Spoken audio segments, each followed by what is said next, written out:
We are live. Welcome to the stream. Welcome to the podcast, the Western Star Movie Podcast Review. Make sure you guys tune in throughout the whole thing because we got a lot of movies to talk about because we didn't have 1 week of school, so didn't have a break in between. So we got 5 movies to talk about, episodes of The Wilds, and other stuff to brag about.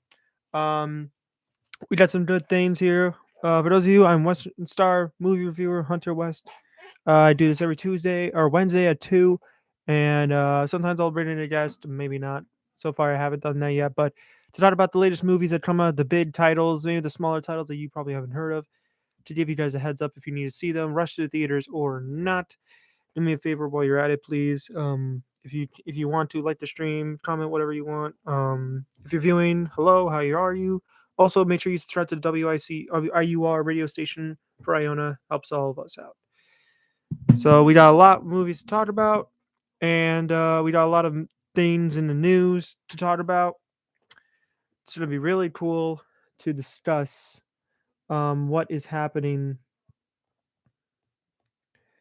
in the world of of film and stuff. And so um yeah, and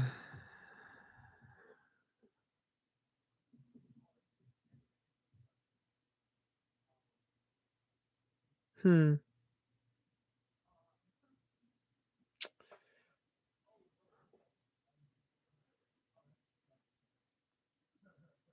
1 second. Okay. So yeah, let's get into this video. Let's get into the stream, shall we? um what was my first topic? Okay. I didn't know what my first topic. I just review. Okay. Um, let's get into the. Or let me look what I had here. Okay. Okay. So let's get started, and that is the first topic of the day. Is this last week or 2 weeks ago? A movie that was coming out that weekend. The big movie that was coming out that weekend was Scream 6, and for me, it was a movie I was looking forward to. Now, granted, it was announced that Scream 6 would be happening right after we got Scream 5, and Scream 5 made a lot of money. So they announced that Scream 6 was coming out with a release date of March 2023. They already had a script out, and that's a little bit rush heavy and nervous heavy because it's like, oh, they just pumped out a sequel because the last movie made a lot of money. Yes, but also maybe because the last one was actually really good. I loved the last Scream movie. It's almost comparable to the first Scream, and then Scream 2, 3, and 4, they're fine. But Scream 6 was going to be different. It was the first movie not to star Nev Campbell. And so you have a Scream movie coming out next year. At the time of release, at the time of the original last one's release, it was Nev Campbell announced that she wasn't going to be a part of the movie because she didn't get her required payment because she's been in all the Scream movies, which to me is BS. She should have got the money paid, and if they do a Scream 7, she should have all the money that she needs because she is a talented actress and she is the one that started really helped the franchise out with slashers. So, again, same people who made the last one, and I was hearing a lot of great reviews early. Obviously, I think I talked about this on the last stream um where you had the reviews, early access reviews coming out. Box office was coming out, saying it targets a big debut, and it absolutely did do a big debut. It debuted to 44.4 million, which is the biggest domestically opening weekend of all the Scream movies. surpassing the original. The third movie was 34.7 and it's already made 117 worldwide. So it's probably going to look to maybe get to that 100 domestic total. Who knows? Maybe it shouldn't. I think it should. And I enjoyed it. I thought it was a good movie, and it's not quite as good as the last movie or as good as the first Scream movie. And I think it's better than the other three sequels that came before it. But there's parts of this movie that struggle with me, and at a point I was really kind of mixed on two grades, giving it a B or a B plus, and I'll explain what my grade is later. But the positives of this movie is that the cast is incredible. From the core four, what they reference in the movie, you have Mason Gooding who plays Chad. He was great. You got Jasmine Savoy Brown who plays Mindy. She was great. You have Melissa Barrera who plays Sam Carpenter. She was great. And then you have Jenna Ortega who's taking over the world right now. She was great as Tara. And so like all the acting in the movie was good for the most part. Seeing Hayden Panettiere back from Scream 4 was good. Nice to see she's back in the role as Kirby. Some of the new characters that they introduced I thought were fun. Courtney Cox is in the movie, obviously, as Gail. So first time we don't see Dewey or Sydney because last movie, spoiler alert, Dewey got killed, and also because Sydney or Nev Campbell is not in Scream 6 because of pay dispute. So that's all of that over there. Another thing that was really interesting was that they embraced a New York setting of this movie, which to me works in certain ways and works in not so good ways. Um, Very nice representation of it. The the kills, you go there also to see Ghostface kill people, but over the past few years, it's like with the first Scream movies, it's always been like the normal kills, like stabbing. This movie, they do some really edgy things for the deaths that really set the bar for the gore. So this is the goriest Scream movie by far out of the four or the six now, and it's the most brutal Ghostface that we have seen because he doesn't mess around in this movie. He is stabbing people in necks all over the place. So he's got that. And it has a great opening scene, a really good opening scene in the beginning of the film, which I was really surprised on what they were doing at a point, and then they kind of just, whatever they did. So, and I never felt like it was long. The movie is 2 hours and 2 minutes. So for some that may be like, oh, it's a long movie, but it's not really long. It didn't feel long to me. It was a nice breeze. Um, and I saw this movie twice. The first time I went to see it, I saw it opening day with my father in the city. Um, and it was, I think it was in the Dolby, and we were sitting all the way in the back in a speaker. And I should have probably went to the 8 o'clock showing at the theater we went to in the city because there were more seats, but the speaker was right next to my head. Like I'm sitting here, like I'm sitting like the screen is this way. The speaker's right here. So it's like right there. And it's playing the sound in a weird way because I'm sitting like the speaker's a little bit bitter, so like there's more of like a side here. So it's like blasting that way, and I'm watching it this way, so like I hear other things than the speakers on the side. So it felt awkward in a way, but you can tell there were some Scream fans in my audience that really liked the movie, that got engaged with it. So I mean, and then the second time I saw it with my uncle in a different Dolby that sometimes doesn't get a lot, or it does get people, if a big movie comes out, but it was on a Tuesday. So both times I felt the same thing because I felt the movie was good, but not good enough. And there are some problems in the movie, and they kind of they kind of do things that really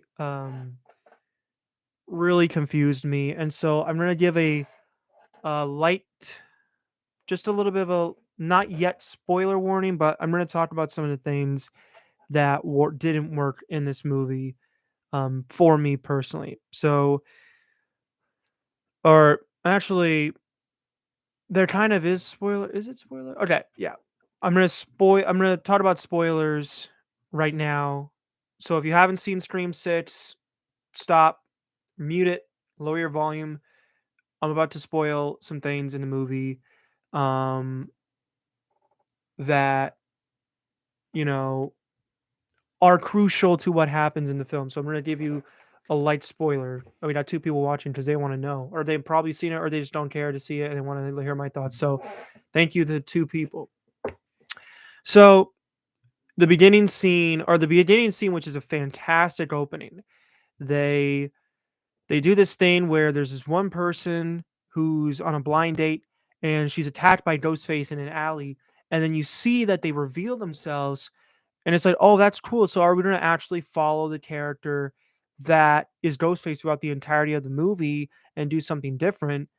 And then another actual Ghostface comes in and just like kills him brutally, and you can see like his intestines are coming out because he's like repeatedly doing this.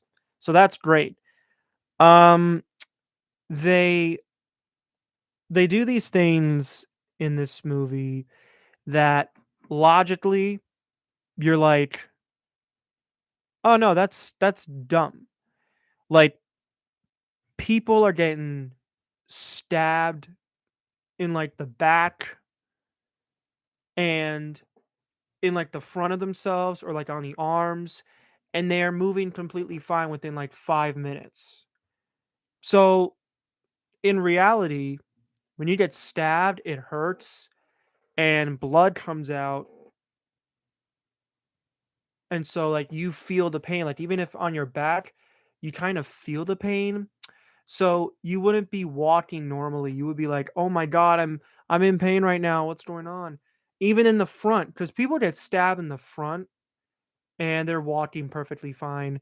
One scene in particular is towards the end where the Ghostface reveals himself, or the Ghostface. There's an attack, a final battle with Ghostface, and one of the characters is having a moment with another character, which we'll talk about, which is another thing I just didn't like, where where she gets stabbed in the back, and then she's running through all of these things, and she's still stabbed. Like the stab wound is there, and for like 10-15 minutes she's perfectly fine and not bleeding, and then she slips on something and she's about to fall, and so one of the Ghostface killers, who's revealed, I'm not going to say yet, but she lands on top of him and he stabs her through the chest, but he kills her. And so like she's perfectly fine with moving.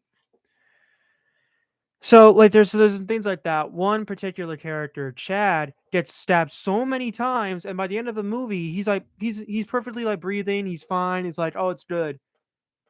Like, dude, you would die. Like, you would seriously die if you get stabbed 18 times. I don't know how many times he got stabbed, but I estimate like 10 to 15 or 20, and this dude's like living perfectly fine.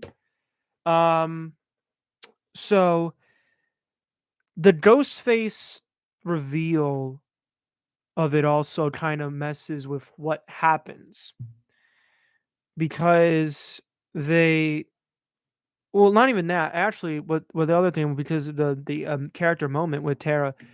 So in the previous Stream movie, Chad had a girlfriend and she got shot by the real killer in the head. And Chad, as well as this movie, got injured in the last film and he kind of was like, I got stabbed in the back, and he got stabbed like many times in the back, and he's alive. And so, like, obviously, months have passed, and he's still living. And so they do this thing where they have Tara and um Chad. They kind of make them into a couple, and so like it's kind of weird and forced at the same time, because to me it doesn't work, you know because you were still friend because I don't remember, you were friends he was friends with her before, even when she was in the hospital, and he just out of nowhere develops these feelings for her, because there was another guy in the first movie or the last movie that died that had feelings for her, but she never knew. So there's that. um there's some hammy performances, which we'll get into right now with the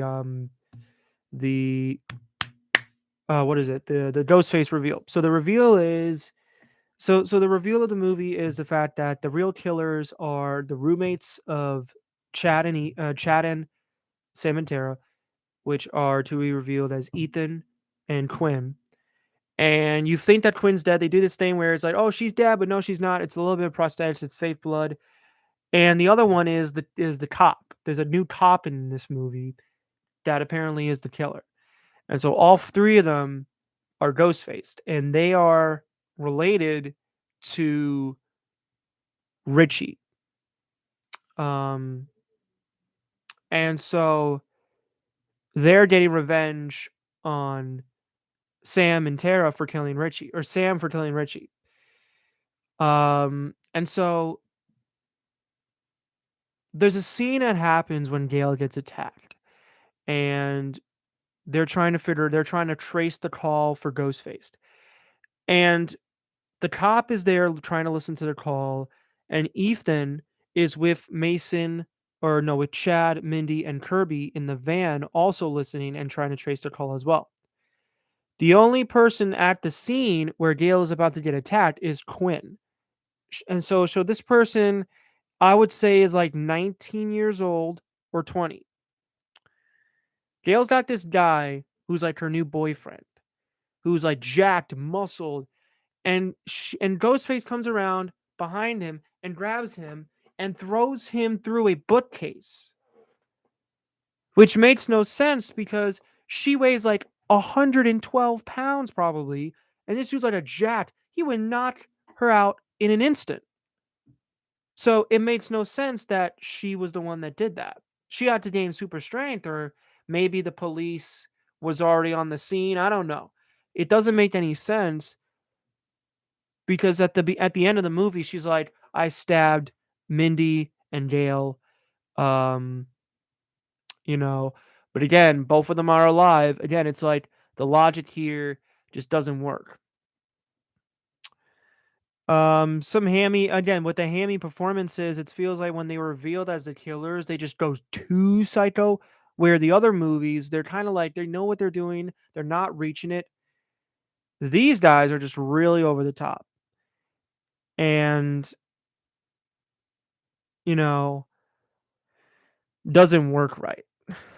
Um, so will they set up? Do I want to stream seven? I do want to stream seven because I like this franchise. I like this new generation of stream movies. They have had hit after hit after hit. These guys directing it, so I wouldn't be surprised if they make another one of these. Um, so this movie, I'm gonna give it a 7 out of 10.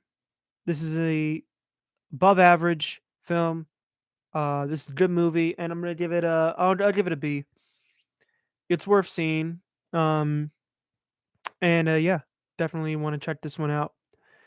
With that down, let's move on to the next topic, and that is 65, the newest dinosaur Adam Driver movie thing that's coming out. And this movie got my attention with the trailer because I've heard that there was a movie coming out called 65, and that was going to star Adam Driver.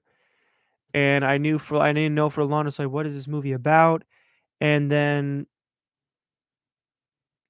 you know, the trailer dropped, and it was super in engaging, and I heard a lot of great things. I heard some, the writers of A Quiet Place were directing this movie, and A Quiet Place is a fantastic horror movie, and it's produced by Sam Raimi, starring Adam Driver, taking on dinosaurs. Like, this cannot be disappointing. But then they didn't drop the review embargo until a day when the movie comes out, and normally that's not a good sign at all. In fact, that's a huge red flag, and that indicates, yeah, we don't have faith in our movie. So I finally saw the movie, and it's not good. Really, it's not good at all.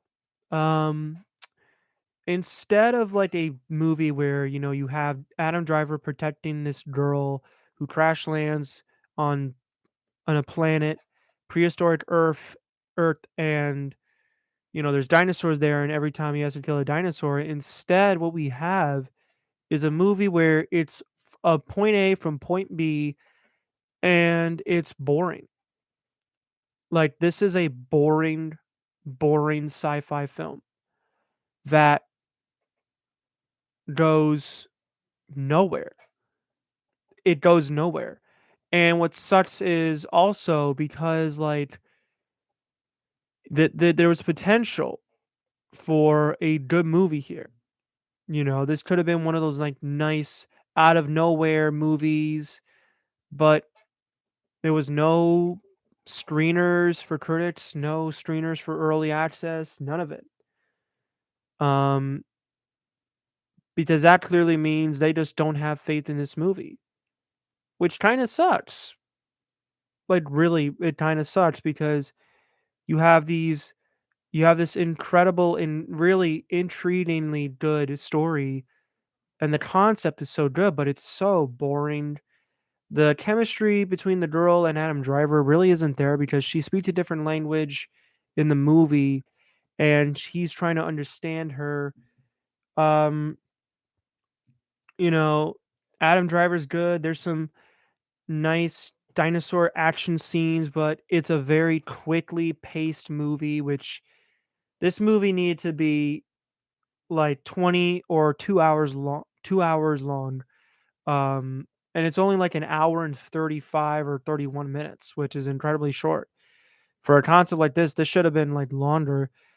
So, like, think I don't think this movie's good. I think that this movie really disappointed me. On a scale of 1 to 10, I'm gonna give it a 4 out of 10. Um, so this is below average. Um, uh, and I think that, or slightly below average, actually. Slightly below average 4, and I'm gonna give a C minus. You can wait to stream it. I think Netflix is gonna have this movie because Sony has Netflix with their movies. So yeah, you can wait to stream it. Which, whatever. So moving on to the next one, um we talked about the talked about Netflix. Speaking of Netflix, we have a new Netflix movie to talk about called We Have a Ghost. And this is kind of a movie about a family that moves into a house there was where things aren't real, and there's a ghost there played by David Harbour, who's just a normal ghost, and he's not like a scary ghost. And these kids are like um high, like they're normal, and he doesn't speak, and all of a sudden his family wants to make it viral, and so they're all over the internet, and things are kind of going haywire, and the CIA wants to know who these people are and what's this ghost doing in here, and so chaos ensues. This movie's not good at all. It's really bad. The best parts of the movie really are that the cast of this movie, you have Anthony Mackie, David Harbour, um and Jennifer Coolidge. And you really can't say anything about David Harbour because he doesn't have any speaking lines, but Anthony Mackie's is the dad, and then there's these kids, I don't know their names. The mother, I don't know her name. Most of the people I don't know their names in. And so like the acting's fine. The characters are just unlikable because the dad and the brothers, all they want to do is we're doing this for fame and fortune, because we're kind of broke and we have this crummy old house. And so they just use it for entertainment value. The the other thing is that David Harbour doesn't talk, so you can't really know what he's like, and then so you're stuck with these people that are really unlikable, and the comedy here feels really dumb. It's not good comedy, which which is really disappointing because there could have been some good things in this movie. There's some chuckles here and there, but the story also is stretched to 2 hours and 2 minutes, which is insanely long for a movie like this. This does not need to be 2 hours and over 2 hours. It doesn't need to be 2 hours. And there are moments in the movie where, "Oh, this is where it should end. Oh, no, it's still going. Oh, this is where it should end." No, it's still going. And so, like, none of it really feels guaranteed or none of it feels warranted. So, you know, I just don't think that they really put their chips on this movie. Um, this is another Netflix film, and so far Netflix has made three mediocre films. Like Your Place or Mine was pretty not that good. You People was worse. And this movie is not good at all. I give it a 3.5 out of 10, D plus, and you can skip this movie. Again, don't take my word from it. Watch it for yourself. All right. With that down, let's move on to the next one, and that is this: Shazam: Fury of the Gods is what I'm going to talk about. And Shazam: Fury of the Gods is a movie that to be perfectly honest, was not as excited as I was. I love the first Shazam. It's one of the top three best DC movies, my opinion. It came out of nowhere, and it came from an event. I went to go see an advanced screening of it, and it completely blew expectations out of the water. It was incredible. It was one of the best DC movies and superhero films I have seen during my time. So they wanted to make a sequel. I guess to continue the story. So March 17th, and the reviews are not spectacular. In fact, they are kind of mediocre at best. And the movie gets is tracking for a very low debut. But again, it comes down to, is the movie good? Is it worth seeing? And so the story of this movie is that Billy Batson and the Shazamily are trying to make the world a better place, and they keep kind of messing up. And so we have Billy who's trying to keep the family together, but they want to do other things. And so all Billy really cares about is saving the world. And then you have these daughters of Atlas, played by Helen Mirren and Lucy Liu. They come in to help to take back their world, and so they hunt down Shazam and Billy Batson, try to take their power and rule their world. And so the story is interesting, but unfortunately, the movie, while as fun as it is, and as great as the acting is, as great as some of the special effects are, it is a little bit of a disappointment compared to what you get with the first Shazam. The first Shazam is incredible. It is one of the brightest DC movies ever, and that movie had a lot of wit, but it was made on a low budget, and they knew what they were doing, and they had fun with it, but it was also really, really good.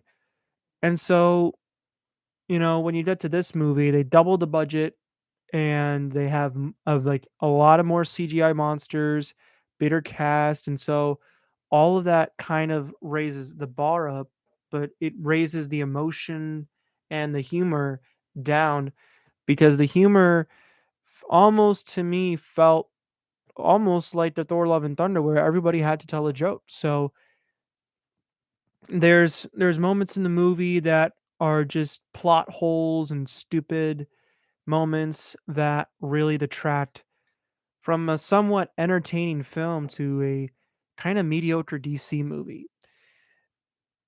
You know, as much as I like Zachary Levi as this character, I felt like the ball was way dropped for him. Um, he's fine in the role, but like you can tell sometimes it's overachieving the kids side of things. Um, Helen Mirren is as Helen Mirren. She's great in everything she does. She is one of the best actresses of the generation. So she knows what she's doing. The issue here is really that the movie the movie's overall like the tone of it is puzzled because we have all these intense action movie sequences and all this, and then it tries to balance the family dynamic and the emotional weight, but it's just not there as much as the other Shazam. And they try to do this thing where it's like, you know, Freddie Freeman. I'll say this: Jack Dylan Grazer is really good in the movie as Freddie Freeman. It's kind of his story in it a little bit because they give him a character where he kind of falls in love with this character. Turns out that this character is in one of the. It's not really a spoiler because it's in the trailers, but it's another daughter of Atlas, Athena. Um, so we have we have super disappointing action sequences, and when I was on the stream with Anthony and Issa when we were talking about DC, I said in that movie like Black Adam was not a good movie. Like Black Adam's story is awful because they focus on these characters you don't care about, this skateboard kid, but the action sequences in that movie were really good. They were well filmed, well, not really well filmed, but they were really good to look at. And that's cool how that person killed somebody. There's really none of that here. We have very cliche, generic superhero action sequence with the dragon that breathes fire, you know, and kind of felt just really they did too much. The problem with the sequel is that they did too much and they earned too little. Um, they they tried to set them up to go bigger and go better, but they clearly didn't. They didn't have all the talent that they have, and I felt like if they tone it down a little bit and they got people excited and they released this movie maybe like in 2021 or 2022, if they released this movie last year, then this movie would have been significantly maybe more popular. But with everything that's going on with DC, obviously, this universe is going to change with like the Flash and Aquaman, or like the last two, the DCEU, the current DCEU versus like the rebooted DCEU. It felt like the movie was doomed from the start. And so we have too many characters, too many plot holes, some really dumb, stupid moments. There's some fun stuff in there, and the emotion sometimes is there, but it's not as much as the first Shazam that was very tightly paced. It was very sharp, low, but it set the bar for what DC could do in the future with these new characters.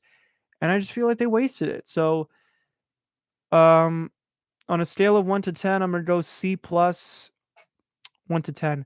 I'm gonna go 5.5, 5.5 out of 10. I'm gonna go C plus. If you're a Shazam fan, you can see this movie. But if you're somebody that really doesn't like what the DC is doing, then I don't know, stream it. But it's just not good of a movie, in my opinion. Or it's not bad. It's okay.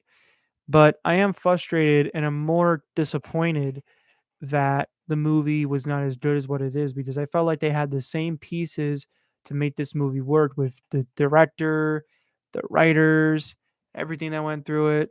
Somebody just waved at me. I don't know who, but I just feel like they just went a little bit too far and they needed to tone it down a lot. So there's two post credit scenes that go nowhere. Hopefully they do in a way. But yeah, overall Shazam Fear of the Gods was a little bit of a disappointment. And there's all this talk like what's going to happen with the DCEU. I don't want anything to happen with the DCEU. I want it to be, I want it to stay alive as it is because there are some diehards DC fans out there um that are going to probably not enjoy this movie as much, which is probably the truth. So yeah. So that's Shazam Fury of the Gods. The last movie review is this. One of the movies that's coming out next in the next 2 weeks is a movie called Dungeons and Dragons: Honor Among Thieves. And for a lot of people out there, I got a chance to see an Amazon Prime. What in the hell was that? An Amazon Prime, an Amazon Prime exclusive showing. Again, what the hell are you making that noise? An Amazon Prime exclusive showing, early showing of Dungeons and Dragons: Honor Among Thieves on Sunday, March 19th. And I should probably do these more advanced showings a lot more because they're fun to go to. They're fun because the audience I went with, you can tell, fans, great. They love the movie.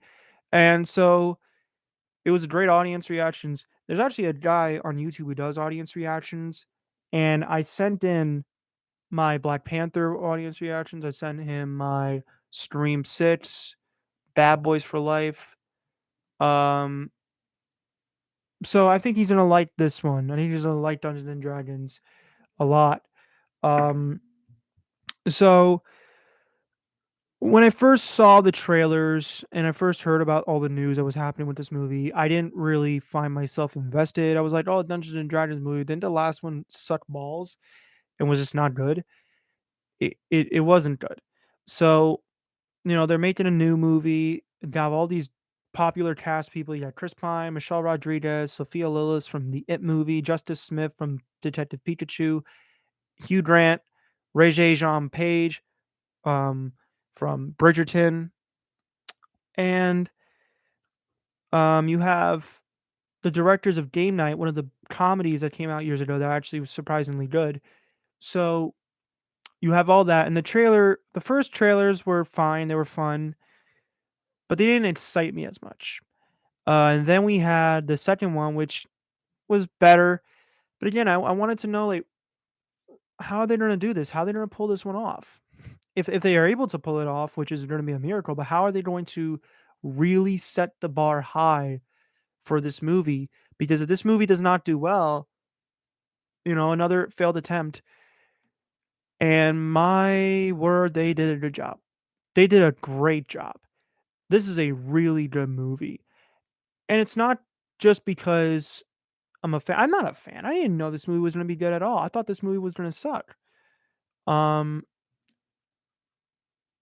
and I'm here to tell, and I'm so glad that Amazon did the showing 2 weeks before or weeks before because I can finally tell people to go see Dungeons and Dragons: Honor Among Thieves. Like I don't think I have done that yet, where I've seen a movie early, and I've said go see this movie early. I have not done that. I have told people after the movie was over, after the weekend happened, to go see a movie. If you haven't seen this one last weekend, go see it this weekend. And I'm going to try to catch more screenings in the future. But this movie was entertaining to the core. The cast is incredible. Chris Pine is funny. The movie is hilarious. There's a lot of good moments involving one scene which got me cracking super hard. It was involved Chris Pine and a guitar that, you know, with a bunch of guards in the castle. That scene, if you see the movie and you see that scene, you'll know what I'm talking about. It is hilarious. Um, Everybody does a great job in this movie. They're hilarious, and that's what I was expecting. There was a lot of comedy in this movie because the directors directed a very good comedy, and so I enjoyed the comedy here. The performances, Michelle Rodriguez was actually pretty good in this movie, and I find her like, she's fine. She's in those Fast and Furious movies, but whatever. She's actually pretty good in this movie. The other thing I would like to talk about is the actions. The action sequences were surprisingly pretty good. Um, there's a good chase scene, or what is it? What is the scene I'm talking about? Um, a dragon scene or a sword scene in a this castle that you see in the trailer. And so there's a lot of really cool things in this movie. The action's filmed great. There's these really cool tricks that they use with the camera. Sophia Lillis from the It movies, is really good in this movie as well. Justin Smith plays a sorcerer, which is awesome, and Hugh Grant is really good as well. And so, like, the story really here is that there's these thieves that have to collect this item, um, and then they have to go to save this guy's daughter. And they also want to get this thing where he can bring back his wife. And there's some emotional moments in this movie, which is really surprising. Coming from the fact that I didn't expect this movie to have that much of an impact for the emotion. Um, which is shocking because the emotions here are far better, far superior than what they had with Shazam: Fury of the Gods, which surprised me. This film also has pretty decent CGI. I thought the CGI could have been really not that good, but it actually ended up working pretty well. For me, the things that didn't work out are very little, but still, it's a good movie. But still, there's some things that didn't work for me. There's probably 10 minutes of this movie that could have been trimmed out. It's a 2 hour and 14-minute movie, so there's a couple minutes that could have been trimmed out of the film. Also, one thing that is in here is that there's a villain who I felt was really generic witch villain. Um, she doesn't really do much in this film, and it feels like that sense was really hurting the film.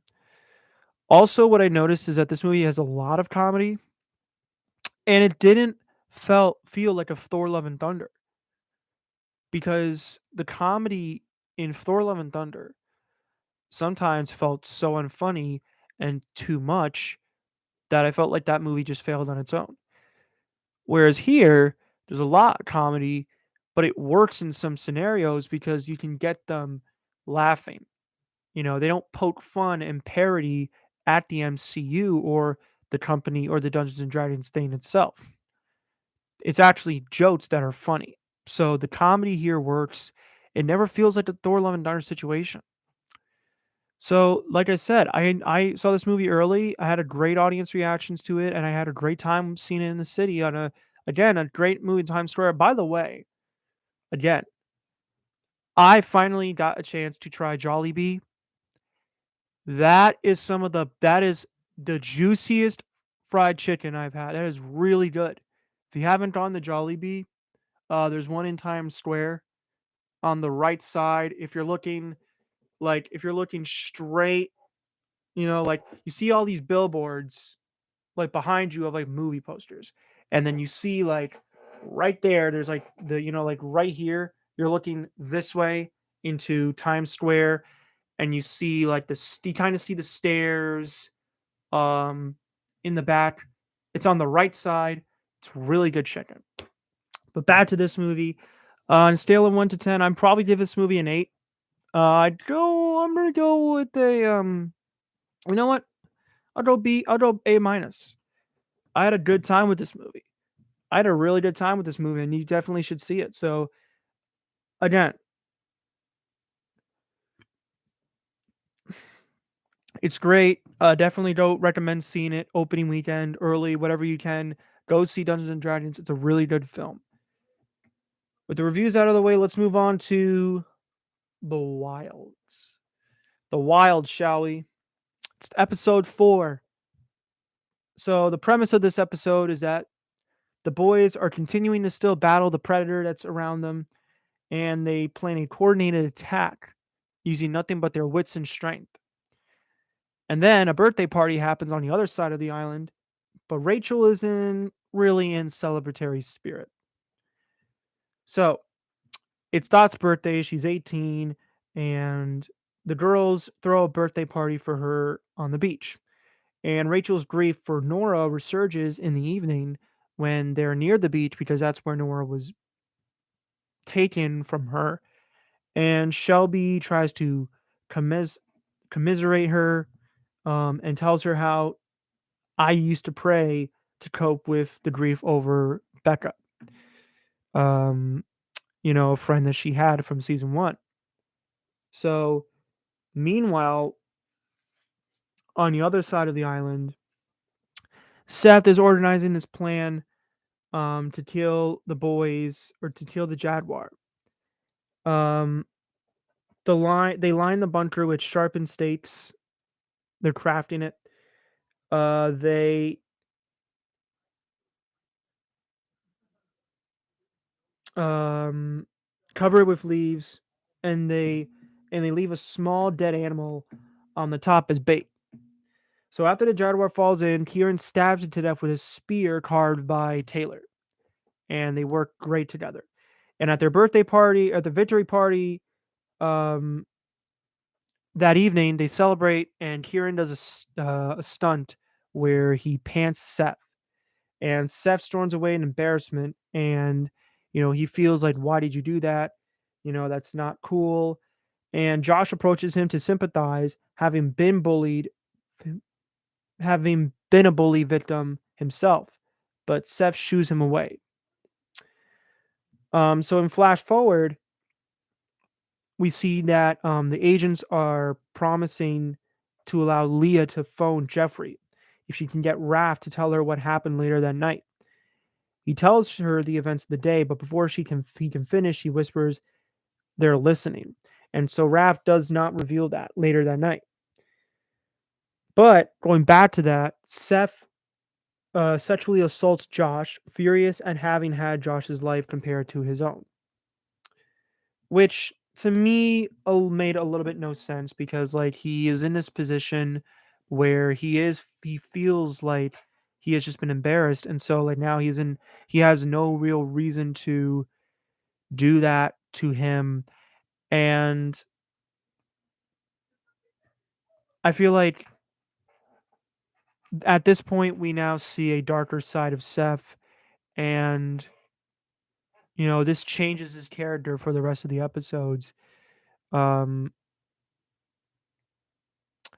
so like with this episode, I feel like the girls' side of everything was perfect. The boys' side continues to struggle. But again, it's an enjoyable episode. It's a 8 out of 10. And I do I again like I still am wondering why this show is canceled because it's not really the boys' fault. So like okay, whatever. It's nothing. So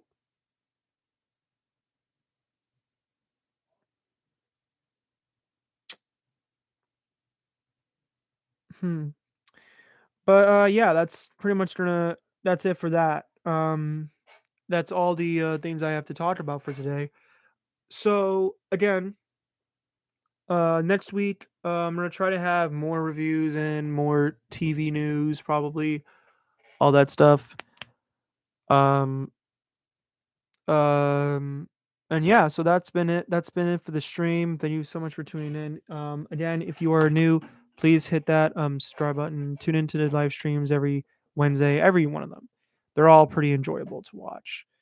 Um, so give them a shout out. I'm also giving a shout out to the Anthony and Issa for helping me with theirs a couple weeks, 2 weeks in a row. They were really nice. They were some of my friends, really nice. Shouting them out right here. And yeah, so thank you for tuning in. See you guys next week. Signing off.